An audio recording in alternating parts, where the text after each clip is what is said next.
Stefani tuđince, kad slučajno mineš pored ovaj svetko zajedničkog groba. Znaj, ovde su našli večno utočište najveći junaci danas deka doba.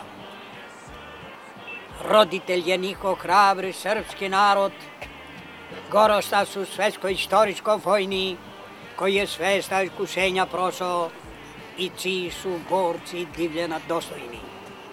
Padali od zrna od gladi zeđi, raspinjani na krst na Golgote visu, ali čvrstu veru pobedu krajnu nikad ni za časak izgubili nisu. Od Vojislav Ilić mlađi.